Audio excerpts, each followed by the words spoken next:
Man, oh man. Like I said, there's nothing really in this article that truly shocks me. Obviously, the Wink Martindale angle is pretty enlightening. And hearing that Jalen Hurts actually wanted a more complex offense, that's reassuring. But I've spoken a lot, and I really want to get my guest up. I really want to get my guest on here. This brother has a thriving YouTube channel covering the Philadelphia Eagles. He's doing an amazing work. Former player for the Philadelphia Eagles. He's an Eagle alumni. One of my good friends in this content game. I appreciate him every time he makes himself available to me. I texted him this morning and I said, listen, please tell me you free. Please. Because he's the only person I could think of that I wanted to talk to about this. And lo and behold, he made himself available to me. I give you none other than the good brother, Pro Fan Talk. Coach Marcus, what's good, big dog? What is going on, man? What is going on? You tell me, because this article came with fantastic timing, and I've been saying all throughout the show before you came on that there's nothing really in this article that really blows my mind or not a thing, or that's not really enlightening. Obviously, the Wink Martindale angle is pretty interesting, and hearing that Jalen Hurts wanted a more complex offense, he felt like they were relying too much on explosive plays, things of that nature. It speaks to his football acumen and where he's trying to take his career. But I've spoken a lot. I want to get your instant reaction to the article, and then I want to get where you are now. Real quick, because this came out while you were on the air, and this is from Simone posted this.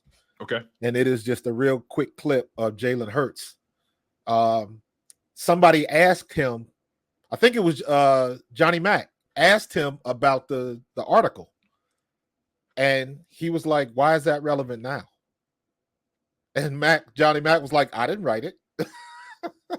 So I don't know if Fowler or McManus were in the building, but it looked like somebody kind of raised their hand and was like, because he looked to the other way and he was like, "Why is this relevant now?" I got it right here. It right here. Let's watch this. I got it right here.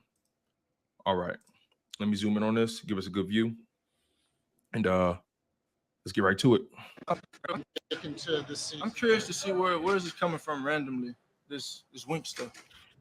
There was a report from ESPN this morning that said he contacted before the Bucks game. Something so long ago. Why is that relevant now? I didn't write it. First we heard it out today. Yeah. Who wrote it? I wrote it. Yeah. Okay. Well, why is that relevant now? Why is it relevant? Yeah. I'm trying to give proper context. Oh, I gotta hear this whole thing. Oh my God. I gotta hear this whole thing, yo. I'm gonna find it at some point later on, but because I gotta go back to that press conference. I like the energy he on.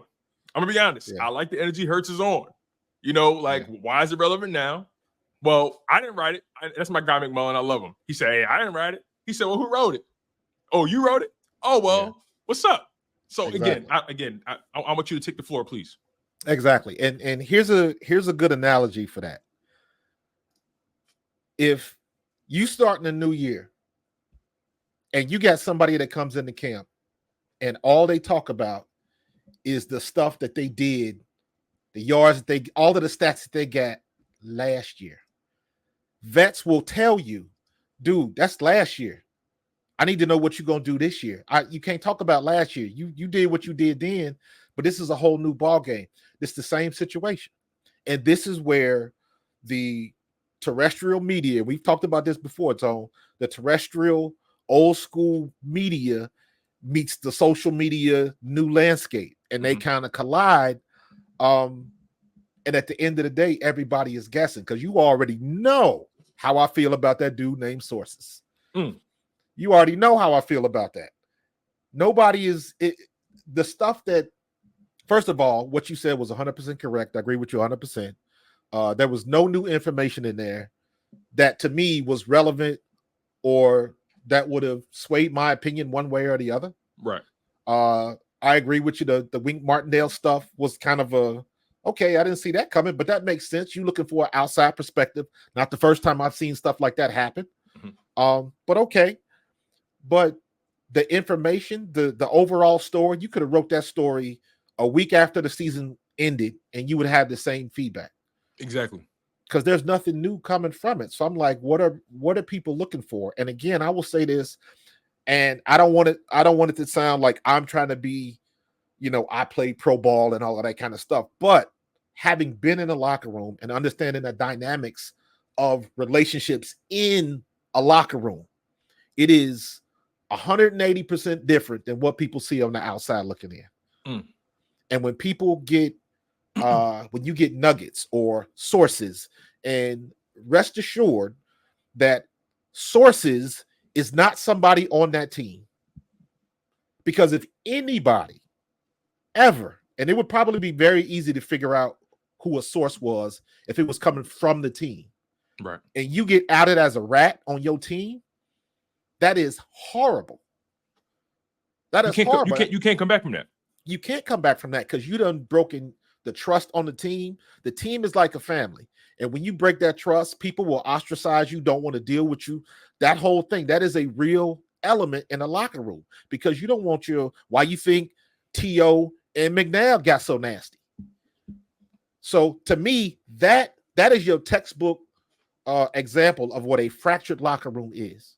Mm. And we did not have that last year. Far from it.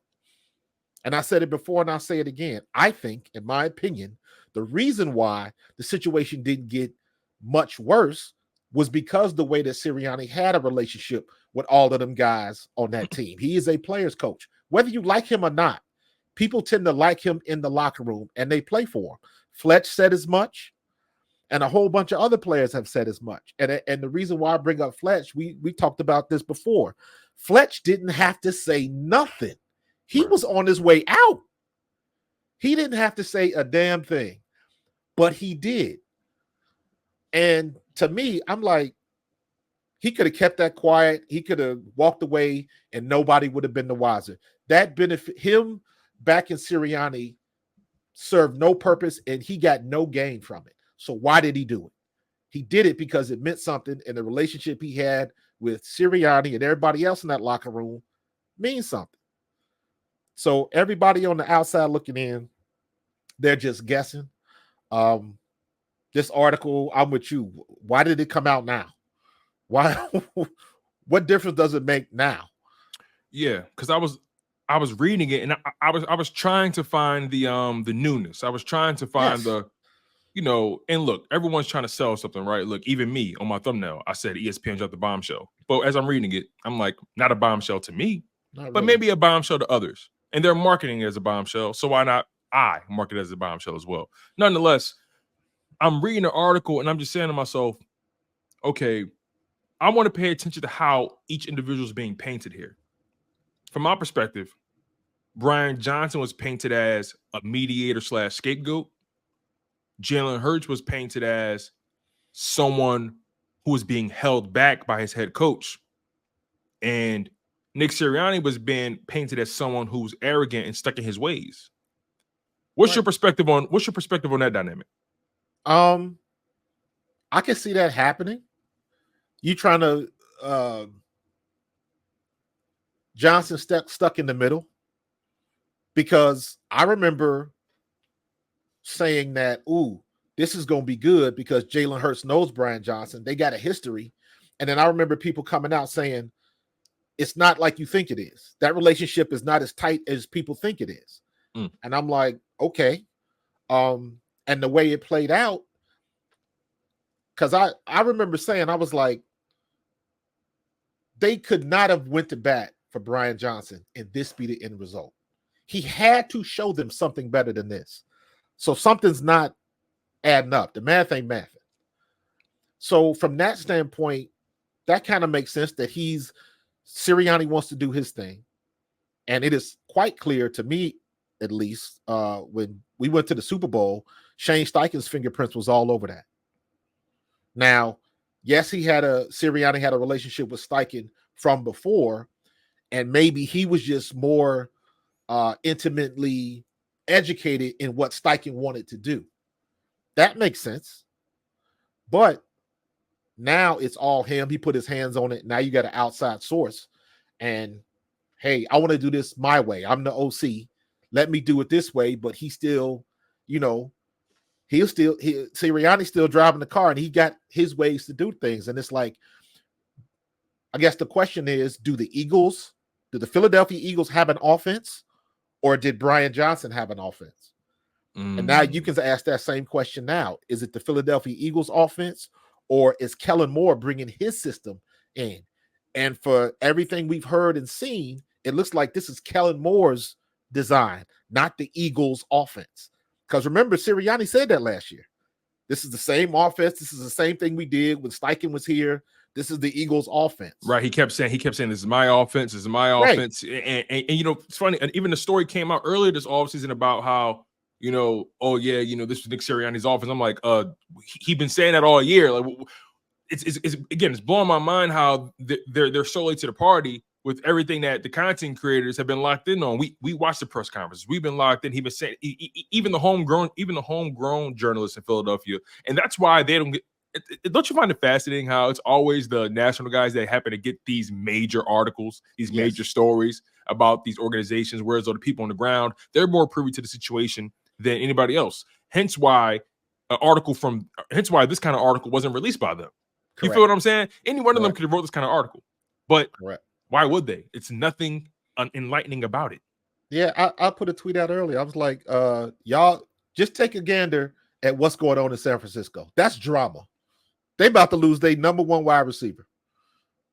And they about to put more pressure on their quarterback that some don't even believe is worthy of being in that position. And for all intents and purposes, Ayuk looks like he about to be shipped out. That's drama. Yes. That's drama. The stuff that we dealing with, people got to understand, regardless if you have a great season or a horrible season, there is always 100% always going to be issues in the locker room. It's bound to happen. You don't deal with people, you deal with personalities. And at some point in time, personalities are not going to get along. It's over 90 people in that building. It's over 50. It's only 50 people, over 50 people on the active roster. Then you add in coaches, you add in training staff, you add in front office. A football team, it's the reason they call it the greatest team sport on the planet. Right. There's so many moving parts and mechanisms that help us stay moving in the right direction. And there's so many pieces and mechanisms that can force it to go in the opposite direction, right? You know, and I think what's being overblown in this article, and I mentioned it before you came on, what's being overblown in this article is the idea of friendship or relationship. And my thing is, these are grown-ass men who get paid millions of dollars to do a job. And quite frankly, whether they're going to dinner together, having picnics together, and going to each other's kids' recitals, whatever it may be, that means nothing to me. Absolutely nothing. Quite frankly, for me at least, and you taught me this, and Barry Brooks taught me this, and Seth Joyner taught me this, and John McMullen taught me this, right? At the end of and Gary Cobb taught me this. At the end of the day, pro athletes, they don't care about nothing in your personal life. There's one thing they care about. Can you make me better? Exactly. Can you help me get my game to the next level? Can you introduce me to something that can help me view the game in a different way so I can access a certain tier of my game that I didn't think was possible? That's what these players care about. They care about, can you get me better and can you get me paid? As simple as that. They don't care. They don't care about nothing else beyond that. So for this narrative to be constantly manufactured and overblown about this dynamic between Nick Sirianni, again, we all know there was clearly some dysfunction last year. We all knew that these players, not just Jalen Hurts, AJ Brown, Devontae Smith, they all lost faith in what was being told to them on a day-to-day basis because they saw it not materialize on the football field. We saw them run a bubble screen in that Cardinals game at like 15? Mm-hmm. Something like that. And AJ Brown walked up the field like, what the hell are we doing? Exactly. We got a chance to put this game away. What are we doing? You feel what I'm saying? And nobody is exempt. That's the funny part. Nobody is exempt in this. You look at what happened. People forget what happened in San Francisco when they put their on-field defensive coordinator back up in the booth and let somebody. You remember when they did that? Yep. You know what I mean? Josh Allen got a coach fired in Buffalo. Yes. You know what I mean? That coach, that offensive coordinator wasn't telling Josh Allen to throw them damn interceptions. Ken Dorsey, right? He got that dude fired. Then you saw what happened. What was that Canada in Pittsburgh? Yes, good point. So it happens everywhere. You look at what was going on down in heck, we got Vic Fangio, and they was the Dolphins was making videos about kicking rocks because they was happy to get rid of them. And I'm like, how the hell you happy to get rid of the dude that had y'all as a top 10 defense in the league? Stop playing. So this happens everywhere. You're not going to please everybody. And it has never been like that. Never been like that. You look at some of the, of course it comes out now, but even when the Patriots was in their reign, you look at now, you find out how many issues and arguments and all that kind of stuff Tom Brady was having with Belichick and all of that kind of stuff. It is never all smiles and rainbows. And if it is, you got a problem because it's not supposed to be like that. Everybody in this chat right now, you can think of somebody on your job who you can't stand. But that person might be responsible for you getting a bonus 1 year. Or he might be an asshole because he's the best salesman in the company. And you ain't got to like everybody. You do got to respect what they do and keep it moving. Just make sure you're doing what you're supposed to do. So if that was Nick Sirianni's offense at the end when the wheels fell off last year, can I blame Nick Sirianni for all of the blitz pickups we didn't run? Or do I trust what A.J. Brown said and said, hey, him and Jalen Hurts was improvising some things and they got caught out there a couple times. There's enough blame to go around. So it's not a one size fits all generic blanket statement that everything was going wrong. It don't work that way. And every time somebody on the outside looking in, somebody who I say, even with Adam Schefter, Fowler, all of them, somebody that gets notes fed to them. They not at practice every day. They don't watch us every day. So they got to get notes fed to them. And then they make their assumption off of what they read on paper. That's it. But they're not here for the everyday. So, you know, I'm 100% down with what Jalen said. Why is that relevant now? If that's the case, if you want to still bring that up as relevant, well, then we can go back to when Jalen went to the Super Bowl and say, hey, our quarterback had the best Super Bowl performance in umpteen years for a They don't want to talk about that though, because that's in the past, right? Exactly. It's not relevant. What have you done for me lately, right? Same rules apply. Same rules apply. So this is nonsense, man. I don't want to hear it. Even with the hype that Jalen's getting, he done been 15 days without throwing an interception. That's great. But this is training camp. I'm not getting pump the brakes on the hype in camp. Yes. Every throw has got to be a dime. Every catch was skying over somebody. It's like that across the league. Right. Justin Fields is looking amazing right now. Justin Fields. You look at the dude in JJ McCarthy in Minnesota. You know what I mean? And it's like, slow down. He ain't came up against a defense or a blitz or just trying to take his head off coverage. He ain't came up against none of that. So slow your roll a little bit. And then once you start playing against other competition or you have a group practice, a joint practice, then you can figure some things out. But until that happens, it's like, yeah, it's nice, but I'll wait to see what I want to see. Let me ask you this though, real quick. Sure. You retweeted something, or you retweeted a comment by Dan Orlovsky. And I actually like Dan, if I'm being honest. I like his perspective on the game. I do too. Pretty smart dude. Every now and again, he says something I disagree with, but that's life, right? I don't hold that against him. It's a disagreement. But he approached the narrative. He had a very short and succinct comment about the situation that was released by ESPN. And he introduced the dynamic of Carson Wentz and how this, as it appears, is the second time that the Philadelphia Eagles are going through some sort of dysfunction or turbulence with their franchise quarterback back to back. And you commented on that, and I want you to break down your perspective on what Dan Orlovsky said, and maybe you can add more context to what he said than I can. Once again, to me, that sounds like somebody on the outside looking in, because the way I took it, I'm like, how you're describing it, Orlovsky, you making it sound like that's a Howie problem. Because first of all, the Carson Wentz incident really came to light with what Darren Sproles said. People forget that. Remind me of that because I Darren forget what he said. Darren Sproles was the one that was in the locker room that heard Wentz complaining about it should have been me or something to that effect. And Darren Sproles kind of stepped to him. At least that's what I heard. So that was the issue. Like Carson was almost angry that it wasn't him. It was Nick Foles. Right? But even with the quarterback situation, that started because of Doug Peterson. Doug Peterson started that ball rolling.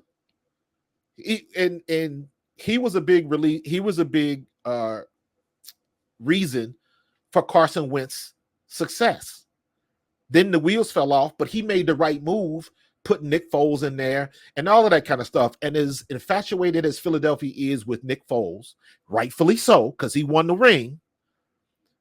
If you look at Nick Foles' career, anywhere else where he was a starter day one, he never finished the season.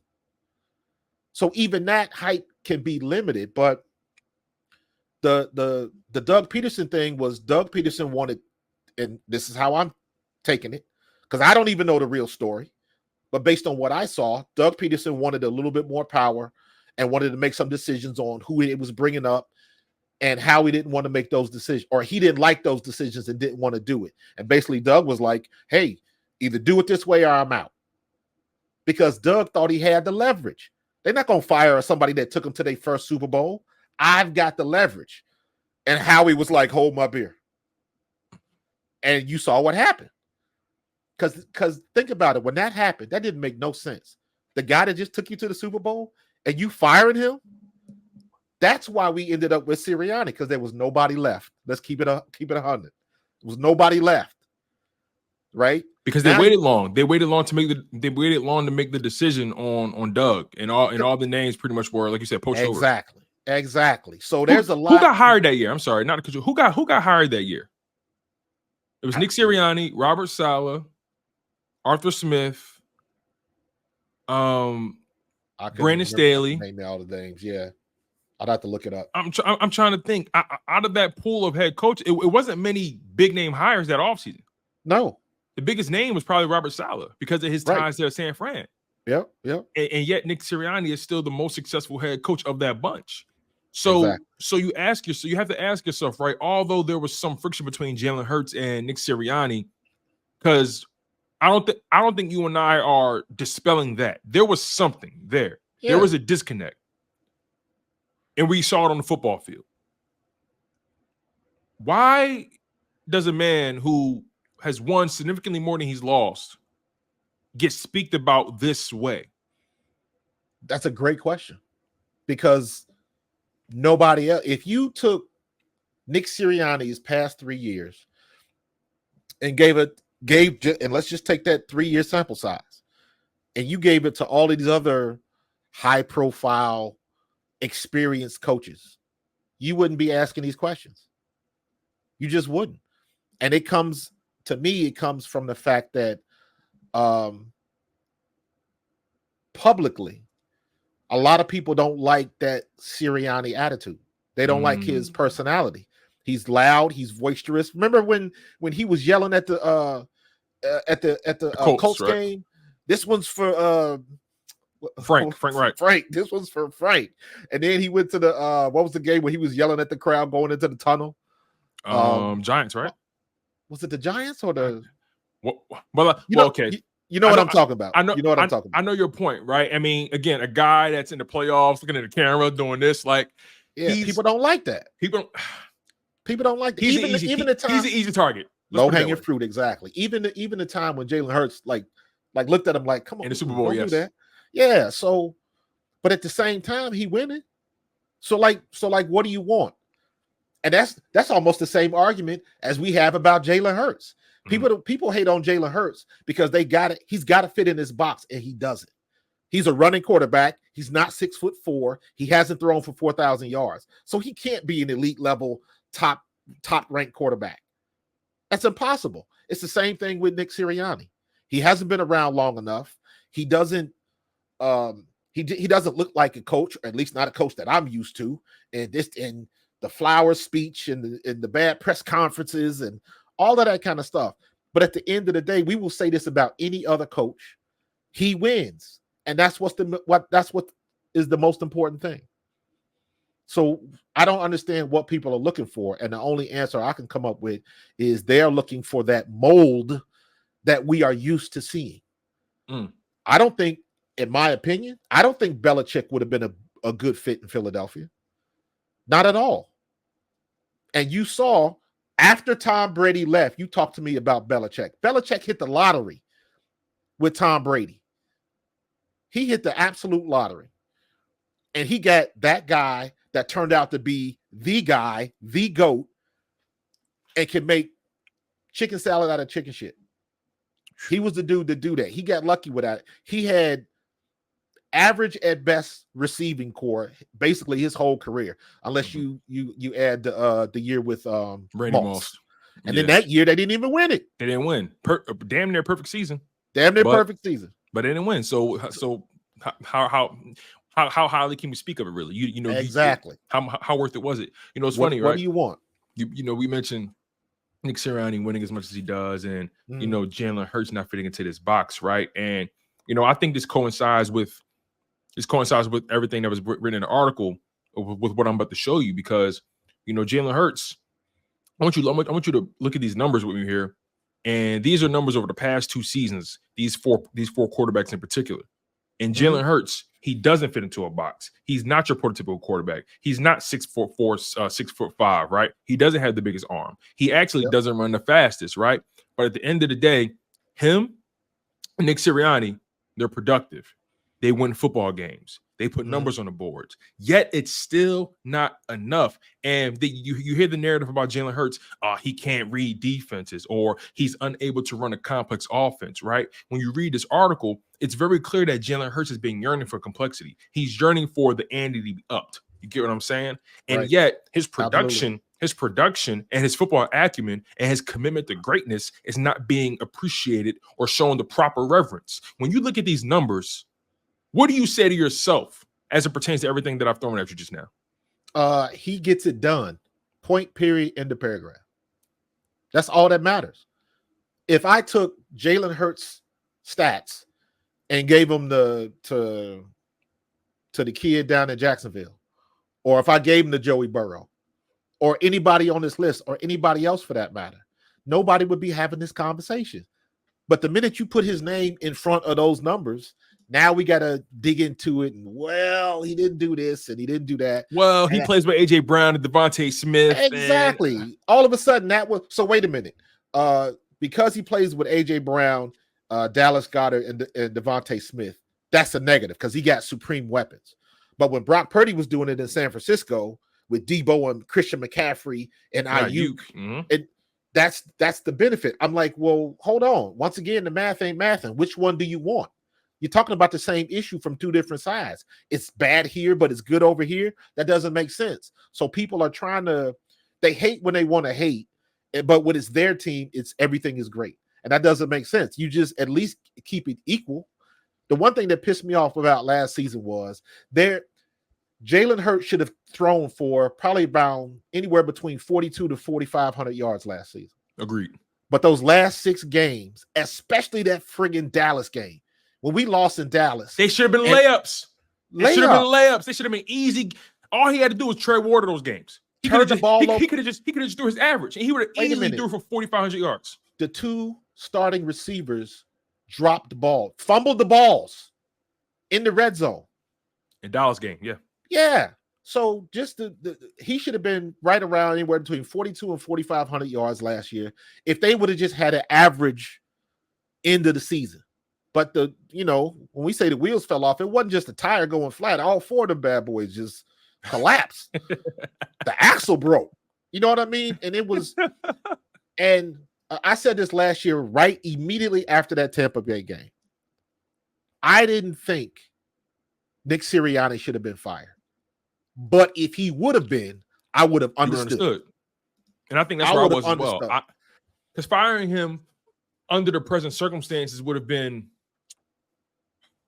I felt like it would have done more damage than reparations. You know what I'm saying? I felt like it would have put them behind the 8 ball. And I guess, again, And it brings me to my next question about where Howie Roseman and Jeffrey Lurie fit into this, because they kind of go unmentioned throughout this article. Mhm. When you have Nick Sirianni, who may not be the X's and O's guy, but clearly something connects between him and this roster.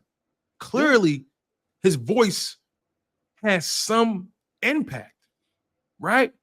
So I guess I'm trying to figure out, like, we pick and choose which coaches and what traits we want to value at any given time, right? Right. And not every coach is the X and O guy. Not every coach is the rah-rah guy, right? Some coaches are nerds, like Mike McDaniel. He's a nerd. He's not a rah-rah guy. He's a nerd. Correct. So you trust his football mind. Obviously Jimmy Johnson is a multi-time Super Bowl. He has more Super Bowls than one. But Jimmy Johnson, he wasn't calling plays. He was a facilitator. He was a delegator. He put people in position. He knew how to hire the right people, knew how to build a roster. You know what I mean? Things of that nature. I feel like everybody has a certain skill set in this game here that should be treated with some level of reverence, especially when you're winning, right? And when you're winning, that goes a long way with the organization. That goes a long way in your standing and preventing you from getting fired. But then again, with how things went so far off the deep end, and with him having no answers for anything, that can make an organization very uncomfortable. Hence why things were kind of up in the air about his future in Philadelphia.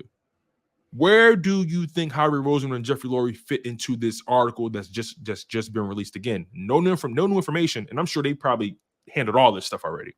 But again, where do you think they fit into this narrative right now? Well, take Jeffrey Lurie off the board. Okay. He's the owner. These are his toys to play with. And at the end of the day, if he wanted to overrule everybody, he could do that. And the reason why I say take him off the board is because he's not really the ones making the decision. He's got all of his trust in Howie Roseman. And let's be real, Howie has earned that. If Jeffrey Lurie, as an owner, did the stuff that people think owners do, he would be Jerry Jones 2.0. And we all know what that looking like. So let's leave that. Keep him to the side. Howie Roseman is the one making the decisions, and he has earned the trust to do that.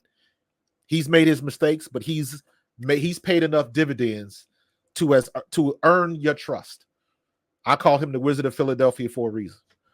Now his situation, what I think happened was he had to have that very uncomfortable conversation with Nick Sirianni, and Nick Sirianni was talking for his job because he had to convince Howie Roseman, what are you going to do different that's going to turn this around? Because I agree with you. If they would have fired Sirianni and brought a new coach in, that means they're starting from square one. They're not starting from square one right now. They got to fix some things, but it's a whole different ballgame when you got to change a couple tires as opposed to getting a whole new car. So right now, we had to fix some things. They had to, get that engine straightened up, put some more oil in it. We got to get this thing running smoothly. And I think for the most part, at least from what we have seen in camp, that has happened. I think firing Sirianni, people could have thought of it as a knee-jerk reaction because as bad as we played last year, we still had a winning record. And everybody can't say that. So you have to look at the macro, not the micro. And I think that's what Howie Roseman is good at doing because he would have had every right, like we just said, of giving the axe to Sirianni, but he didn't. So Sirianni had to say something that made him say, okay, we're going to run this back. And I'm somebody that completely trusts Howie. I'm like, Howie, you can do no wrong in my eyes, bro. You brought the chip to the city when everybody said you couldn't do it. That's right. The moves you made, after surviving the broom closet. After surviving the broom closet. So the reason why I like Howie so much is because he has taken his lumps. He has taken his lumps to the nth degree because anybody else would have been the hell out. And he started he really earned his keep in his league. I mean, he started from the lowest position. He started from sending letters to the Eagles organization trying to get a job. Just kept sending letters. And finally, I think it was Joe Banner finally said, who is this? I keep getting these letters from this kid from Florida. Like, who is this kid? Like, it's funny. He worked his way through his way through the ranks, and that's what you need. So he knows about the city. He's familiar with it. He knows how the fans work. He knows everything. He's the guy you want in this city. That's why I say I trust him. If he messes up, everybody go mess up. But I will take Howie's track record over anybody else's in this league. Period. Period. So we're going to see how it's going to turn out. But I think he made the right decision keeping Sirianni. I think Sirianni made the ultimate right decision in being a CEO coach. I don't understand why people think that's such a dirty word. If you go back and you look at the greats all through the NFL history, you look at Parcells, you look at what Jimmy Johnson did. They weren't coaching a position. They were coaching a team. And they had their guys, their coaches that they knew to coach to be specialists. You look at what Harbaugh's doing. Harbaugh was a damn special teams coach. So there is some value in that. And there's a lot of coaches where it pays dividends. Then again, you take it somebody, you look at your boy in San Francisco, he's supposed to be the wonder child, the young genius. You know what I mean? And he got to the same place Sirianni did with the same result. So why is he so much better in San Francisco than Sirianni here in Philadelphia? I don't see it that way. So why don't you see it that way? And again, this is me just playing devil's advocate because I agree, but I want to play devil's advocate with that angle because people put a lot of stock. Why do people, matter of fact, this is the better question. Why do people put more stock into the X and O's side of being a coach rather than the leader of men side of being a coach? Because you can't measure it? Well, no, it's all about, to me nowadays, it's all about the optics. It's all about the optics. It's all about, a great example is you look at how you look at what Miami did when they let Flo go and then getting McDaniels down there. He doesn't look the part. He had to prove it. And people still don't like it down there. People still complaining. They complaining about Tua and everything else. If it doesn't look a certain way or notch into a certain mold, everybody's going to have a problem with it. That's just fandom at its core. You're never satisfied. There's always something wrong. But again, I'm not going to doubt that. What's his name? What's the name in San Francisco? What's the coach of San Francisco? Huh? Shanahan. Is Shanahan a better X's and O's coach than Sirianni? You could argue that. But when push came to shove and they got to the same place and they had arguably better weapons, he couldn't get it done. At least we can say when we had our opportunity, we failed on one half of the ball. The offense did what they were supposed to do. The defense is what shit the bed in the Super Bowl. So that's a good point. That's a very good point because you can argue that Shanahan offense in that Super Bowl against the Chiefs underperformed greatly. Yeah.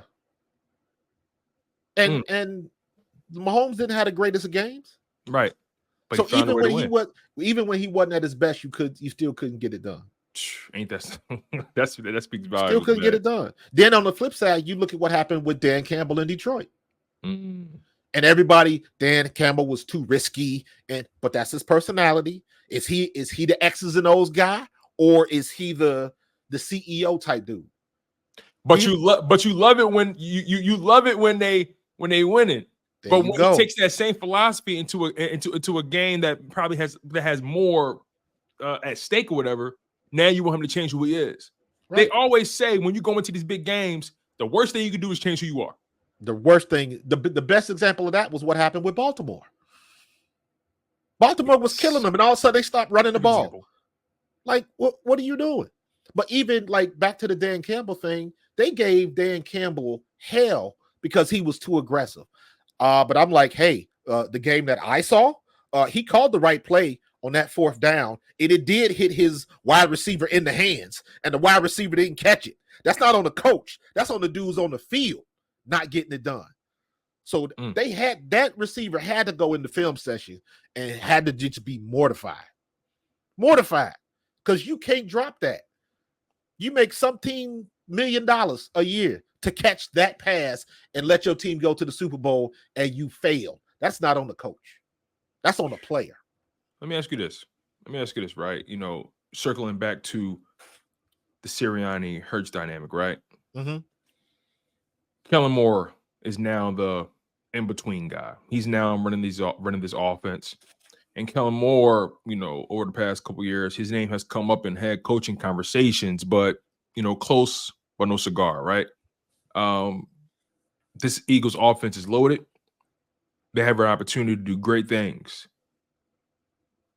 What's your perspective on the narrative that if Kellen Moore does great and he gets a head coaching job, the Eagles are returning back to square one with their issues with Nick Sirianni? Do you buy into that narrative? What's your alternative perspective if you have one? No, I think that's 100% correct. And that is the corner that we have painted ourselves in. The only way we get out of that, and it's a weird situation, because if it ends bad, but the offense looked good, you might have an excuse to get rid of Sirianni and keep Kellen Moore. But there's always it's a weird dynamic because I think Sirianni is coaching for his job. So is that their only path? I believe that's their only path, because I think so. You can't. What are you going to do? Just keep bringing a new OC after OC after OC after OC every single year? You can't do that. You just can't do that. You got to have some stability here. You're going to keep bringing in these new OCs at the expense of Jalen Hurts because you're trying to protect Nick Sirianni. I'm telling you, there's going to come a point in time when they're going to have to make a decision. Jalen Hurts or Nick Sirianni. Because right now, Jalen Hurts is locked up. He has his money. But Nick Sirianni, they're clearly insulating him. They're protecting him. They're doing the best they can. But if he clearly has shown that he is incapable of providing the answers like we saw in 2023, he didn't have the answer. Now, could he improve? Can he grow as a absolutely? Sure. I don't want to take that away from him. I don't want to remove the ability to grow from someone, right? But as of right now, beyond 2024, it's a little murky for me. Again, if Kellen Moore does what we think Kellen Moore is going to do with this offense, he's going to get a job somewhere. And guess what? Nick Sirianni is back to being the offensive guy for this team, depending on who they hire. And does that mean Jalen Hurts going to have to learn another offense? And another offense, and another offense? Right. So again, their only path, and I'm sorry to cut you off, Marcus, I'll let you cook.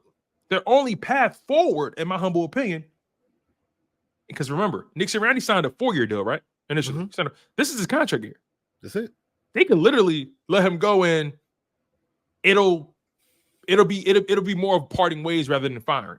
Yeah. You get what I'm saying? I think their only path forward, if they want to keep this offense going the way it is, especially if it looks good, you got to let Nick Sirianni walk and let Kellen Moore take over that head coaching job. That's the only path forward, in my opinion. The success we may or may not have this year could be the rug that's pulled from under his feet. Because if our offense operates the way we think it will with Kellen Moore, we're going to blow it out the water. And there will be no misunderstanding like this is Kellen Moore's offense, correct? So now, Kellen Moore, once again, he's going to be at the top of everybody's lists for who's going to be the new head coach and all of that kind of stuff. So to your point, we risk 1 year of greatness and then he's out the door. We go back to we Shane Steichen all over again. So maybe we can keep him for at least 2. I don't know. You got to ask yourself, Marcus, though. You got to ask yourself this. You got to ask yourself. It's almost like, damn, do we really want to win this year? Because it's like if we do, that's that credit. Obviously, we know Mel Moore is behind the office, but Nick Sirianni, that goes on Nick Sirianni's resume.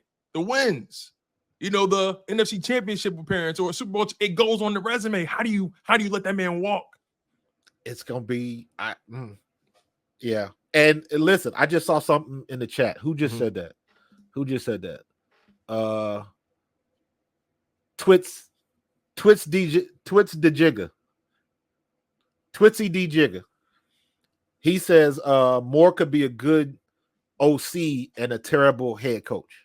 And that's something that you have to look at, because when you become head coach, I think Sirianni has suffered from this a bit. You got so many things going on that it is very difficult to concentrate. Very difficult to concentrate. So Good point. who's to say that Kellen Moore wouldn't go through the same growing pains? Good point. That's a good point. That's a very real dynamic that you have to deal with. I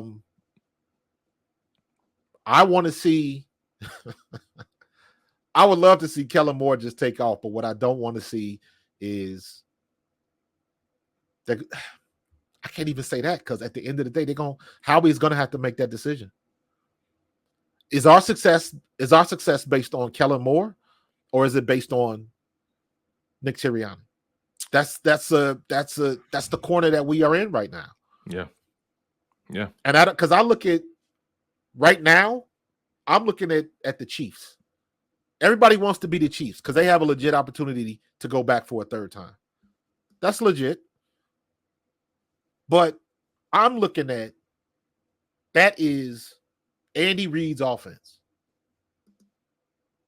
That's Andy Reid's offense.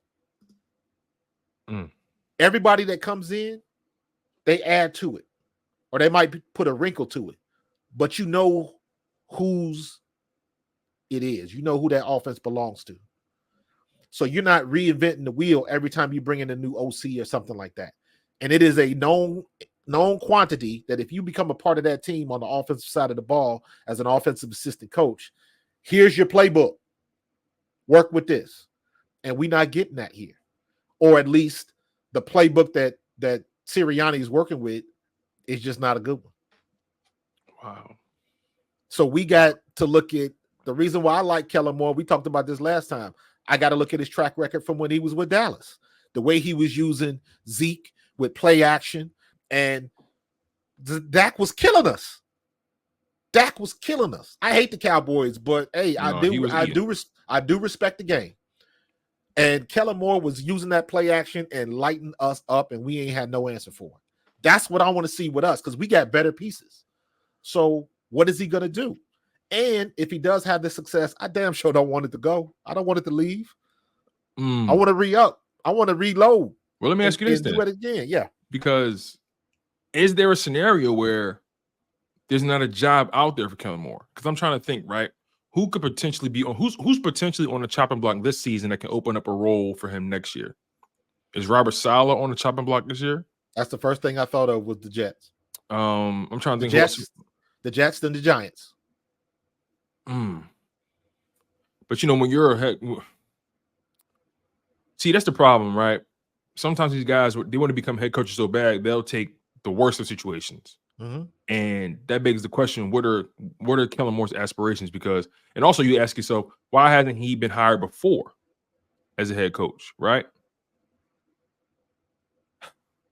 This is a very fascinating situation, and I know I've kept you for quite some time, Marcus. I really do appreciate the time you dedicated to me today, my man. I know I hit you last minute, and it's all good. You know, you grabbed the rock and you did. I threw the oop and you dunked it, my man. I just again, man. Your perspective is always needed.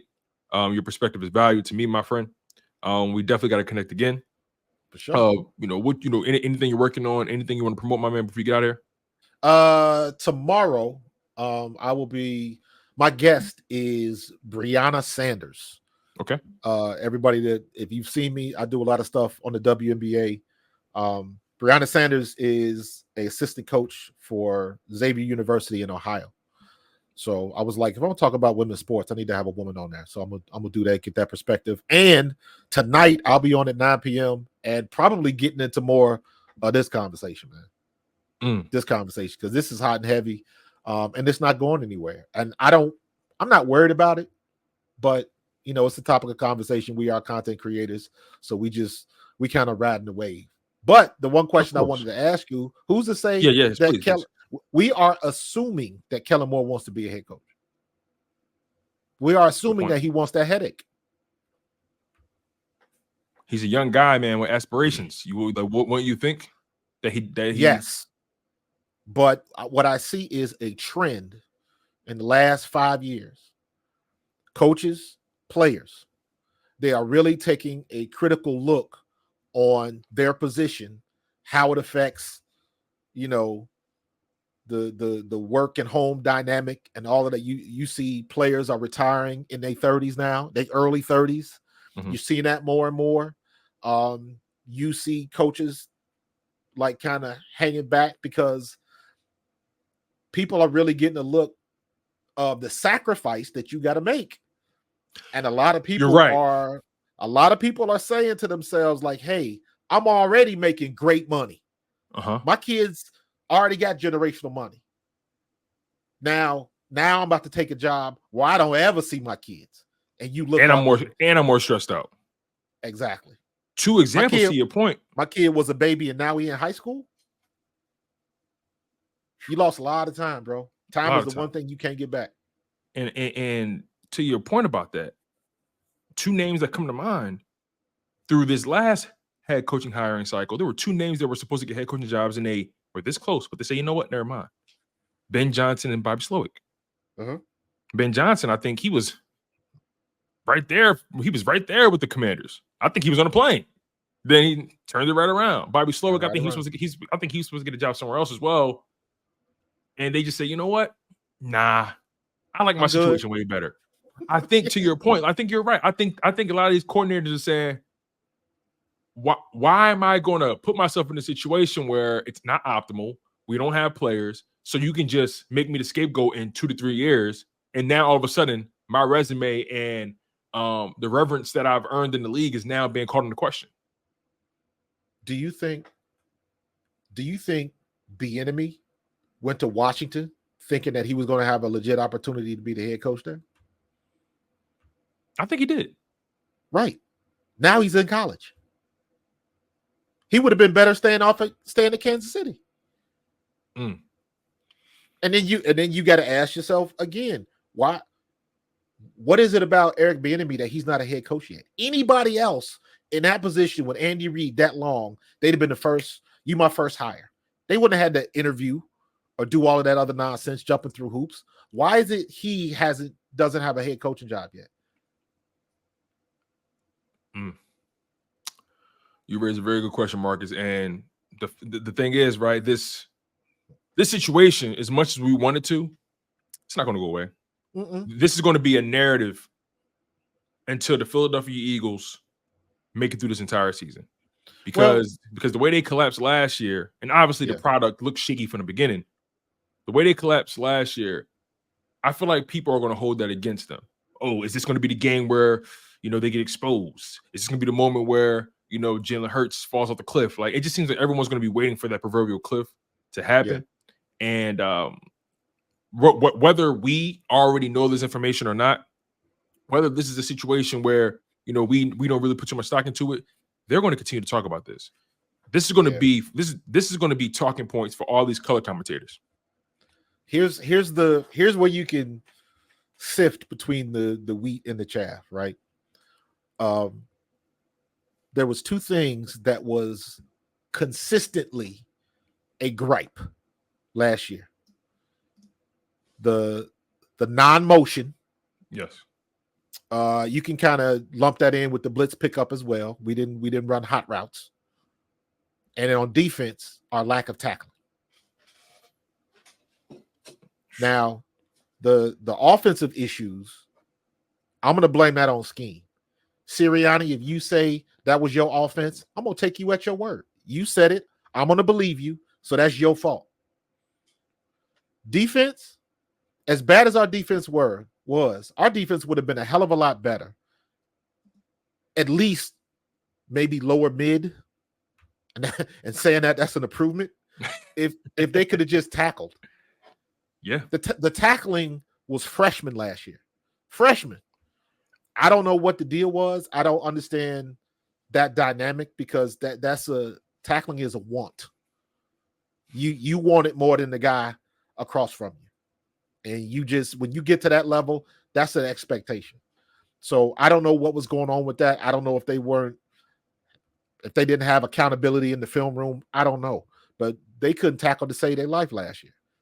And and it showed. And it just made the whole situation worse. So for me this year, the defense, I don't care who's playing defense. The defense is better already. Even with losing Fletch and Hassan, even with all of that, Mhm. all they need to do is show me that they can tackle. Period.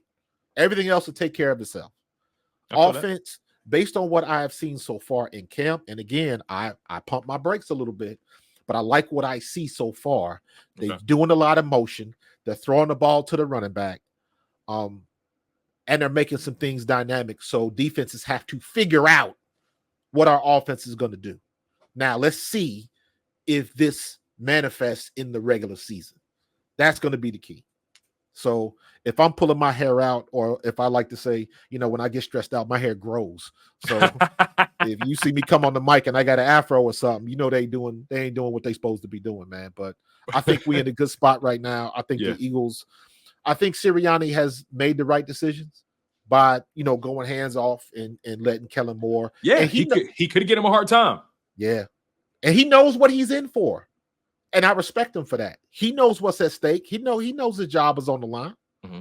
So, I'm gonna let the chips fall where they may. Is me, it's go Birds either way.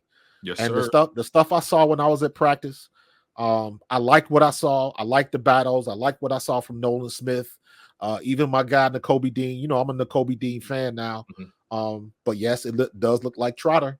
It's looking pretty good. He jumping him, man. Jumping him. But again, it's early. Camp. We haven't even gone through the first preseason game, so it's early. It's early. So let's get some real competition and some different color jerseys on, and let's see what we can see this weekend against Baltimore. Also, be on the lookout when they play Baltimore. Personal shout out. Check out my guy Devin Leary. Mm-hmm. He's probably a third or a fourth string quarterback with the Ravens. He did get drafted. He's a kid. He's a kid I coached here in South Jersey with the GT Stallions. So real good friends with the family. I coached with his dad for 9 years. So real happy to see. I got 2 kids, Devin Leary, and there's a linebacker named Deion Jennings that went to Rutgers. Wow. That's dope. They both at Baltimore. So I got to be a Baltimore Ravens fan now. So it's all good, man. But it's cool to see that come full circle. Kids that you coached on all that kind of stuff, man. So that's dope. Facts, Marcus, man. Like I said, I appreciate you, my man. I appreciate your time. I always love what you bring to the table. This is the season of accountability, right? Nick Sirianni is taking full accountability for the season. Jalen Hurts is taking accountability for his part. And like Hurts said, talent is not enough in this situation, man. You gotta put it all together at the end of the day. Marcus, my brother, thank you so much for your time. Thank you for pinch hitting for me, my man, and just being clutch, my guy. I'll catch up with you, all right? You got it, brother. All right. Man, shout out to my man, Coach Marcus. Always does amazing work. Make sure you guys go check him out. Pro Fan Talk, man, does amazing work. Listen, you guys, here's the game plan, right? This live stream is not over. We're gonna continue to talk. I got other topics in the rafters. We're gonna take a quick break, you guys. Stay locked in. I'm your humble host, Tone DeShields II. You guys are locked in on Chalk It Up Sports, where no matter if we win or if we lose, we just got to charge to the game. Be right back.